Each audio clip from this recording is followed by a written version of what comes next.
Olá! Vamos a mais um vídeo e esse vídeo é como salvar o meu casamento. Quando o casamento chega naqueles conflitos enormes, gigantes, conflitos sexuais. E aí, como é que eu salvo o meu casamento? A primeira coisa que eu pergunto para o casal é: vocês definiram realmente os pactos? Porque Bert sempre deixou claro para as relações afetivas, sexuais, qualquer tipo de relação que você tenha, de sócios, de amizade, você realmente deixou claro os pactos entre você e o seu sócio? Né? Normalmente a gente faz isso num documento. Mas no casamento? No casamento, são raros os casamentos onde tem um pacto pré-nupcial. Só que esses pactos pré-nupciais, eu não estou falando de cuidar de dinheiro agora. Eu estou falando em pactos pré-nupciais no sentido de você realmente sentou com o seu noivo ou com a sua noiva e vocês realmente conversaram sobre assuntos que vão repercutir para sempre na vida de vocês? Vou dar um exemplo aqui do que quando eles chegam dizendo que querem casar, como é que eu oriento eles para ir adiante na negociação dos pactos? Você falou para ele que você quer ser mamãe? Você perguntou realmente para ele, você quer ter filhos comigo? Você quer construir uma família ou você quer que a gente viva juntos e não tenhamos filhos? Nem todas as pessoas querem ter filhos. Isso aqui não é uma crítica. Você perguntou para o seu companheiro ou companheira? Porque tem pessoas, por exemplo, numa relação homossexual. Será que vocês querem adotar? Será que o sonho dele é gerar um filho ou é adotar um filho? Algum dia você se preocupou em perguntar isso? Porque isso é muito importante na vida de qualquer casal. Se vão ter filhos ou não. A segunda coisa, onde é que vocês vão morar? Vocês decidiram isso? Porque ele é de São Paulo, você mora em Curitiba. Onde é que vocês vão morar? Mas olha, nem me preocupei com isso, porque na hora a gente vê. Não, na hora a gente não vê, não. Porque alguém vai ter que ser arrancado com raízes e tudo e levado para lá, ou de lá para cá. Isso, às vezes, dá divórcio. Então, vamos lá. Profissão. Eu também não me preocupei, porque ele ganha tão bem. Depois eu vejo. Depois eu vejo. Você perguntou para ele, você vai me bancar, me sustentar? Como assim? Pactos tem que ter profissão, gente. Mas ele está muito bem, eu vou ficar ajudando ele na retaguarda, nos bastidores da profissão dele. E ele te pediu isso? É esse o sonho dele? Isso é muito importante. E o financeiro, vocês realmente decidiram como é que vocês vão lidar com o dinheiro? Quem cuida do dinheiro do casal? Não, ele disse que eu não vou saber nem quanto ele ganha. Uau! Você vai casar com alguém que não confia em você? Uau! Então, boa sorte. Gastos. Você é uma compulsiva. Compra. Mercado, aqueles carrinhos do mercado amarelinho lá, vive na porta entregando caixinha para você. Ele gosta? Ele aceita? Ele já viu o total do teu cartão de crédito que o teu pai paga? O pai vai continuar pagando ou essa conta vai chegar para ele? Como é que vai ser isso? Vocês já decidiram isso? Famílias. Como é que vocês estão nas relações com a sogra e com o sogro, com os irmãos dele, com seus irmãos? Vocês transitam tranquilamente? Não, na casa, olha, o meu pai casou de novo, está com a segunda esposa, Aquele lá eu não quero nem saber. Como é que é isso? Ela aceita isso, que você não fale, ela não percebeu que quem despreza o pai pode desprezá-la também? Não percebeu ainda? Então tá. Hobbies. Divertimento. Como é que fica o divertimento na vida de vocês? Você deve estar pensando, ai, Tânia, se eu quero salvar meu casamento, eu estou lá preocupado com hobby? Devia estar. Porque, e se o hobby dele é se jogar de parapente? Primeiro tem que ter um bom seguro de vida, né? Segundo, é isso que você quer? Ah, mas ele adora correr de moto. Ele vive de moto no final de semana. Você odeia, morre de medo de botar... Nem pensa em sentar numa moto. Isso vai criar conflito. Então, vamos lá. Filhos, onde morar, profissão, como lidar com dinheiro, gastos, família, hobbies. Tudo isso é muito importante. Mas também o sexo. O casamento vai ser aberto? O casamento é salve quem puder? O casamento é monogâmico? O casamento é monogâmico enquanto eu gosto dela? Vocês já falaram sobre sexo, mas falaram exaustivamente. E às vezes a gente até precisa de um psicólogo, de um terapeuta de família, para realmente conversarmos profundamente e seriamente sobre assuntos que serão determinantes na nossa vida. Então, os casais que não colocam isso muito bem colocado, os pactos não estão claros. Para ele, trair ou não trair era uma questão, uma bobagem. Para ela, não. Traiu, acabou. Peraí, mas vocês não conversaram a respeito disso? Ok? Então, pactos. O segundo aspecto o sexo é o que mantém fisicamente o casal junto. Não é o amor. A maioria de nós acha que é o amor que segura o casamento. Não. O que segura o casamento é o vínculo. O vínculo. Ok? E o vínculo a gente constrói. A gente constrói o vínculo como? Vamos lá. Se aqui está o João e a Maria. Ok? O João, vamos voltar de novo. O João tem um pai e uma mãe, e a Maria também tem um pai e uma mãe. Então, nós não caímos num pé de árvore, no sentido de árvore de goiaba ou de pera. Nós temos a nossa ressonância com a nossa árvore, ok? E esse vínculo, ele só é forte, ele é verdadeiramente uma união de duas pessoas. Essa união, ela acontece quando eu, Maria, olho para o meu pai e a minha mãe e tenho uma relação de profunda conexão com eles, de admiração, de respeito.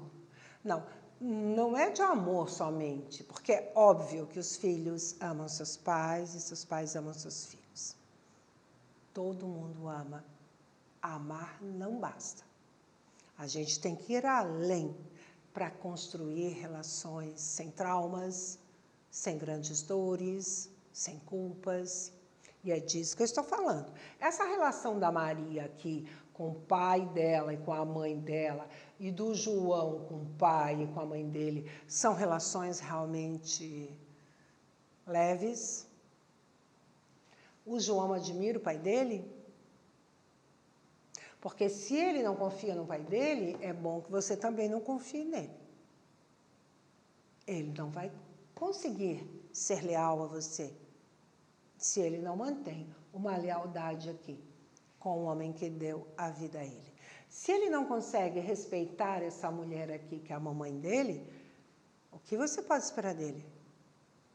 Se ele despreza a mãe dele. Ah, querida, cedo ou tarde a ressonância pode bater na sua porta. Então, como é que eu construo vínculo? Vínculo, que é o que segura, que é aquilo que a gente brinca dizendo, ninguém solta a mão do outro. Como é que a gente constrói isso aqui? Mesmo que, às vezes, o sexo já não seja tão bom, a relação, ele já dorme num quarto, você no outro, mas a relação não acaba. A relação está ali. Vocês têm um vínculo fortíssimo de casal. Por quê? Porque ele tem uma construção na árvore dele de grande respeito, admiração, e não tem traumas e amor interrompido com papai e mamãe, e você também. Agora, se aqui tem grandes traumas, vai ser difícil ele segurar a sua mão. Ele solta. Ele não tem essa força para segurar a sua mão. Ok?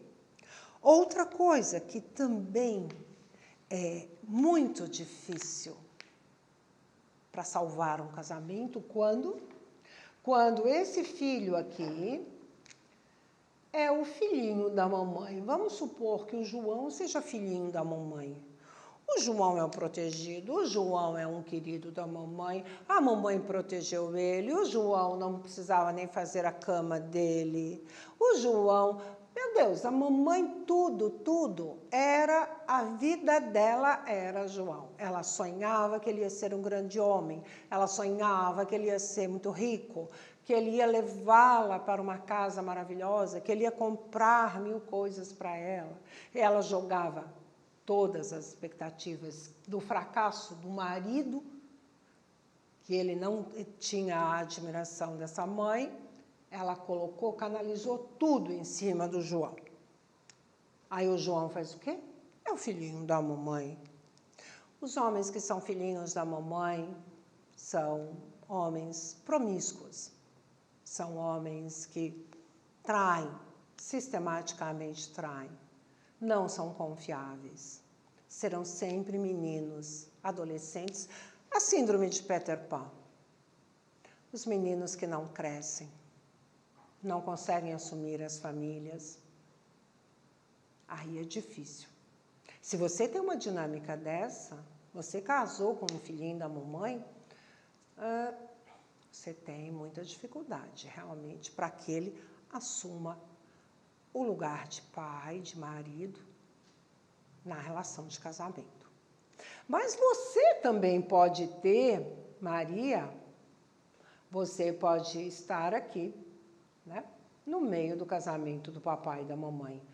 Se a Maria está aqui no meio do casamento do papai e da mamãe, aliada ao papai, porque a mamãe é muito crítica, a mamãe é uma chata, a mamãe exige muito papai, e o papai que é o homem bem poderoso, o papai que é o advogado de sucesso, o papai que mantém a família, a mamãe está lá dentro de casa, exige do papai.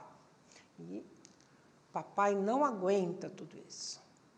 Se ela se alia ao papai contra a mamãe, pensando dentro do coração dela, eu faria melhor que a minha mãe. Aí a situação muda.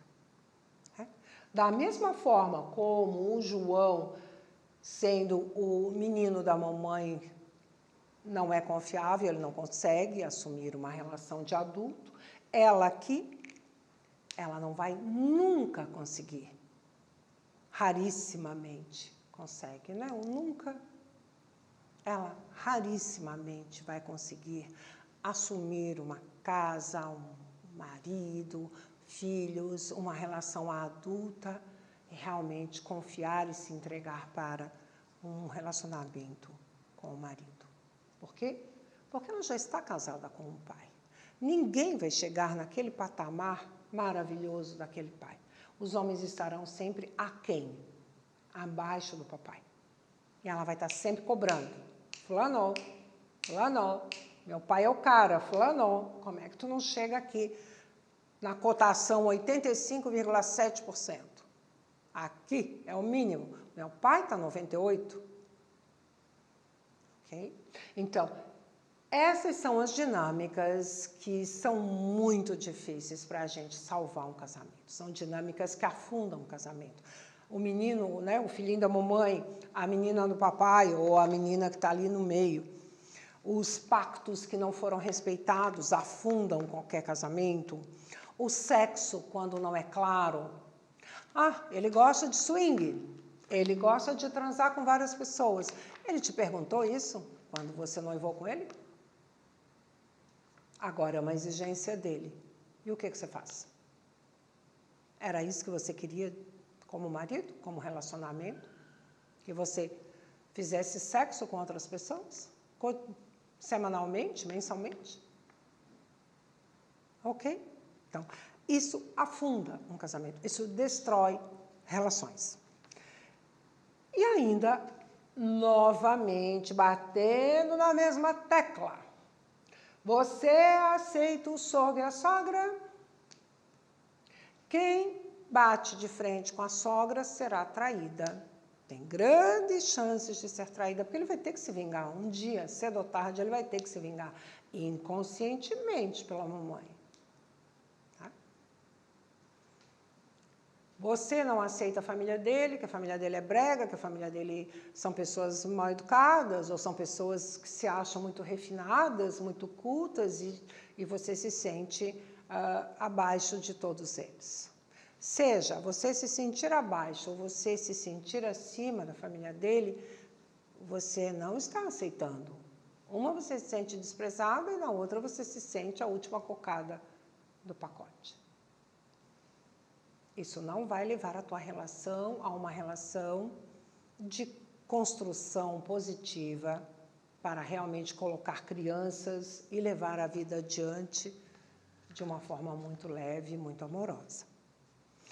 Aí você pode estar se perguntando, como é que eu mudo isso? Como é que eu transformo isso?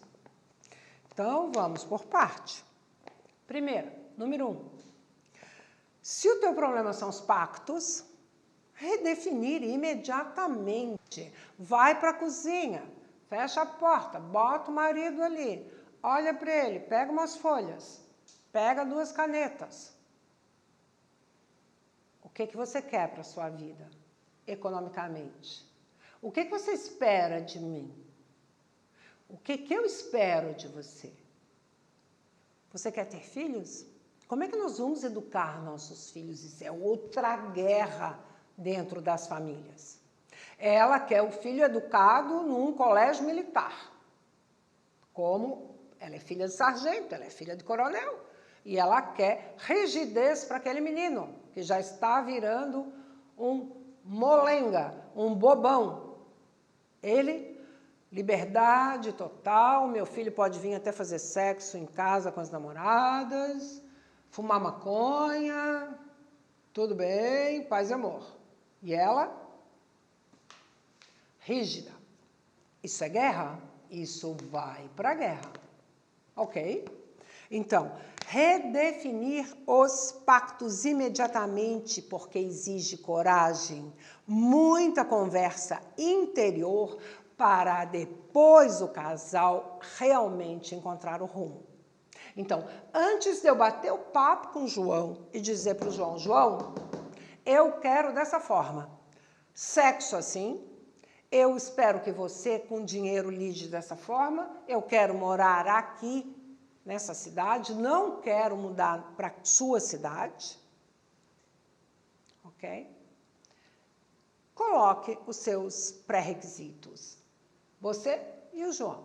Aí, depois de você colocar isso claramente para você, e o ideal é você colocar isso numa folha, num computador, para que você realmente veja externado, que isso saia de você e se concretize. Eu quero uma família assim. Eu quero um marido assim. Eu quero, esse é o rumo da vida e da família que eu quero para mim. Aí sim, você senta com o João senta com você e vocês peguem essas duas necessidades para ver se vocês realmente têm chances e se desejam e querem construir uma vida juntos. Então, redefinir esses pactos, e aí vocês vão para aquela parte bem hot e bem difícil para alguns. Muito fácil, muito leve, muito prazerosa, cheia de orgasmos para outros. Orgasmo e prazer são o caminho da felicidade do casal, mas também pode ser o seu inferno. Por quê? Porque uma coisa que vocês vão ficar surpresos agora, a maioria das fantasias sexuais que a gente tem, elas vêm da nossa árvore, dos nossos genitores. Ela vem dos antepassados. Então, se você acha que aquela fantasiazinha, que aquilo não sai aqui do fundo, fica assim como um pano de fundo, de vez em quando aquilo vem, aquela fantasia, um dia eu realizo, um dia eu realizo. Não tem nada de novo no sistema. Teu pai já queria ter realizado aquilo, ou a tua mãe, ou quem sabe o vô. Aquilo era a loucura da vovó.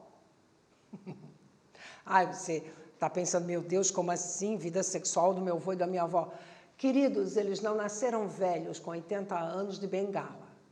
Eles tiveram colágeno, eles tiveram muita elastina, eles tiveram muita juventude, muito tesão, senão você nem tinha nascido.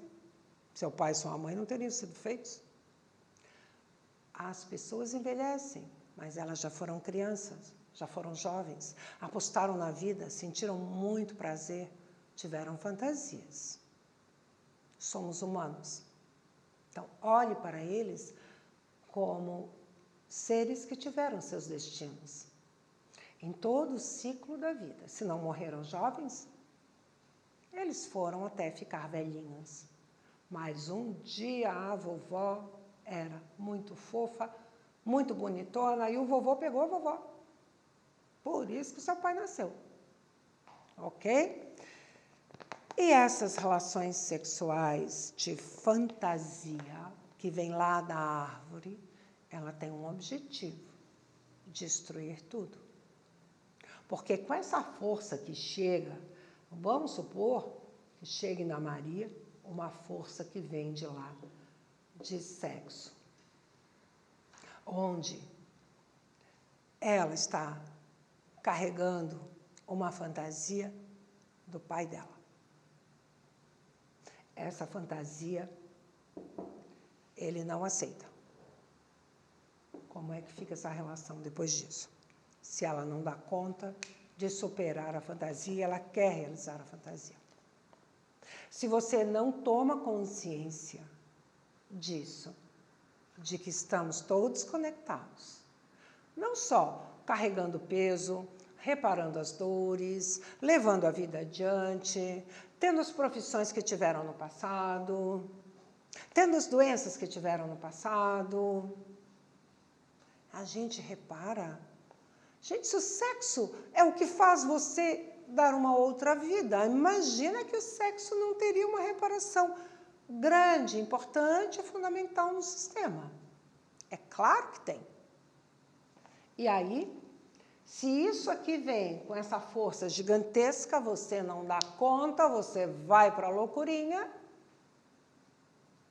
não é o campo dele, ele não teve essa fantasia. Ele não aceita, sistemicamente, ele diz não. E aí, você realmente conseguiu construir algo? Não, você conseguiu destruir. Trabalhar as dinâmicas de filho e genitores é outra saída, outra oportunidade para você salvar o seu casamento. Então, trabalhar o sexo, trabalhar com um bom terapeuta de casal, o que é que está acontecendo, de onde vem essa força, de onde vêm essas fantasias, ok? E a outra coisa é O próximo argumento é aquilo que eu falei da dinâmica. Aquele é o menino da mamãe, o filhinho da mamãe, ela aqui está no meio do casamento do papai e da mamãe. Vamos trabalhar sistemicamente, constelando, fazendo exercícios sistêmicos, exercícios de psicogenealogia, para realmente desconstruir isso e construir uma nova imagem saudável e adulta, tanto para o João quanto para a Maria. Outra situação, constelação e exercícios de aceitação aos próprios pais e aos sogros, obviamente. Por quê? Porque, novamente, se eu não aceito, se o João não aceita o pai e a mãe, a Maria não aceita o pai e a mãe, isso aqui vai dar certo? Vai ser sofrido, vai ser difícil, vai ser um conflito em cima do outro, vai ser um casamento que vai dar 2 passos para frente, 1 para trás, dá mais 3 para frente, 4 para trás, e assim eles vão. Falando mal um do outro, não tendo confiança um no outro, não tendo vínculo, mas não conseguem se livrar um do outro. Felicidade é num outro plano. Felicidade exige esforço, felicidade exige aceitação dos genitores, felicidade exige aceitação da árvore dele e da minha própria. Felicidade exige aceitação de sogro e da sogra. Trabalhar as fantasias sexuais, trabalhar as dinâmicas de pai e mãe que eu me emaranhei. E realmente trabalhar os pactos, determinar aqueles pactos que eu era uma jovenzinha, nem pensei nisso, que eu estava tão apaixonada. Mas agora tomou consciência da importância desses pactos ficarem muito claros, para que ninguém se engane nem engane o outro. Ok? Então, é possível mudar? É. Com esforço. Com esforço, tomada de consciência, trabalho sistêmico, exercícios para a família, para a minha mãe, para o meu pai e para os sogros. Que exercícios são esses? No meu site você encontra constelarflorianopolis.com.br. Agora eu tenho que te contar uma coisa muito interessante para realmente você ver toda essa dinâmica que eu fiquei explicando aqui. Eu tive um cliente que me procurou há alguns anos atrás e ele me contou uma história, que ele estava me procurando porque a esposa dele queria muito participar de swing. A esposa dele queria fazer sexo, queria se sentir desejada por outros homens e queria vê-lo também na mesma situação com mulheres. O que aconteceu? Aconteceu que ele não aceitou, ela continuou em conflito com ele e aquilo foi aumentando, aquilo foi criando um problema muito sério para os dois. Então, o casal continuava se acusando mutuamente, ele acusava ela de promiscuidade, ela acusava ele de mente fechada. Isso não levava a nada, a mais conflito e mais dor e mais conflito e mais afastamento, porque aí ele não queria mais fazer sexo, ela não queria mais fazer sexo e ali a coisa realmente foi ficando insuportável ao ponto que ele veio me procurar para ver se conseguia, na visão sistêmica, olhar para isso realmente amorosamente e respeitosamente. Ele se surpreendeu, porque depois de ele relatar tudo, como ele se sentia, como ela se sentia, como era a situação atual do casal, eu perguntei uma única coisa. Quem na família, genitor, né? Vamos supor que ele fosse o João casado com a Maria. Quem aqui, ou os pais, ou avós, ou bisos, quem tinha vivido uma situação de prostituição? Ele levou um susto. Por quê? Como assim? O que isso tem a ver? Digo, responda, depois eu posso te dizer se é esse o caminho sistêmico. E aí ele diz que realmente, que a Maria, a avó da Maria,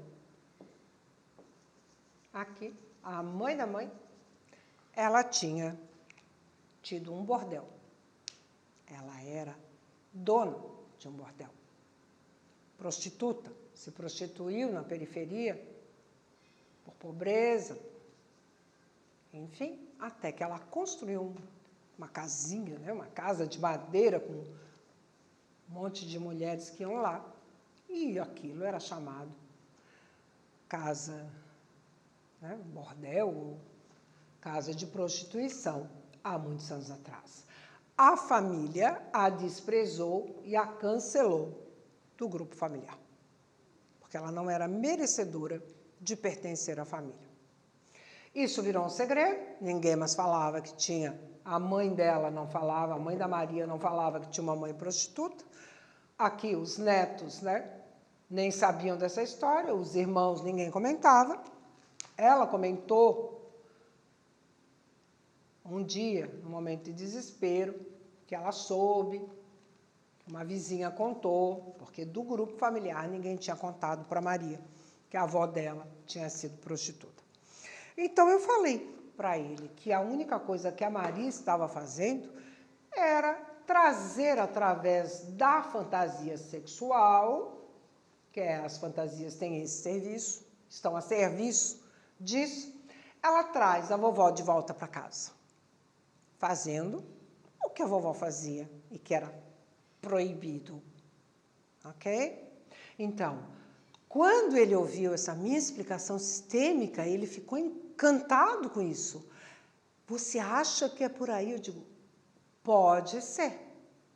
Vamos fazer uma constelação para colocar essa mulher, se é possível colocá-la, na família. E aí fizemos, ele falou com a mulher, depois ele contou para a esposa, marcaram, agendaram a participação num dos grupos. Como eu trabalho de uma forma confidencial, eles puderam trabalhar na frente de mais de 40 pessoas sem que isso os envergonhasse, sem que colocasse a privacidade da família num prato, né, na frente de todos. Então, eles vieram, trabalharam isso e viram que realmente a pessoa que representava a avó dela saía do sistema e dizia, eles não me querem, eles não me deixam participar. E eles realmente davam as costas para ela. Houve uma solução diferente, uma imagem diferente do que essa imagem de dor. Ela conseguiu ser introduzida e aceita, introduzida não, incluída e aceita no sistema familiar. E aí, meses depois, ele me manda um relato, um depoimento dizendo, daquela noite em que fizemos a inclusão da avó da minha esposa, as fantasias sexuais dela sumiram. Ela voltou a ter desejo por mim e voltou a ter desejo de que o grupo familiar permaneça exatamente assim. Eu, ela e 3 filhos. Isso para ele foi o maior presente dos últimos anos que ele recebeu. A família dele forte, o vínculo restabelecido, ou não diria nem restabelecido, o vínculo construído com o amor. Estava aqui a dor, estava exatamente aqui. A exclusão de uma pessoa tão importante quanto a avó de alguém. Ninguém pode ser excluído. As gerações futuras pagarão através de reparação, destruindo o teu casamento, destruindo a tua relação. Então, agora, você tem todas essas informações, tomada de consciência, observação das dinâmicas familiares, o sexo, fantasia, o valor do sogro, o valor do seu pai, de sua mãe na relação. Porque senão você fica com uma cama muito cheia. A cama cheia de pessoas. Uma cama onde você não está mais sozinha com seu marido. Ou seu marido não está sozinho com você. Vocês estão na cama, na intimidade de vocês, com vários fantasmas, com várias dores, com muita reparação a fazer.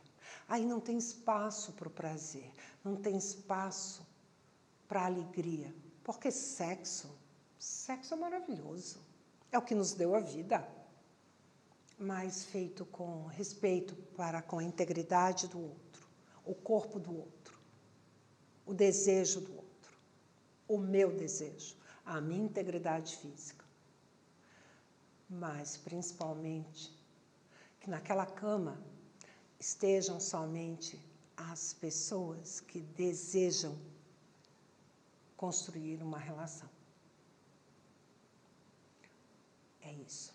Ficamos por aqui. Se você gostou do nosso vídeo do Instituto Constelarte, Tânia Rocha, dá o teu like, inscreva-se no canal que teremos outros e assim você será avisado.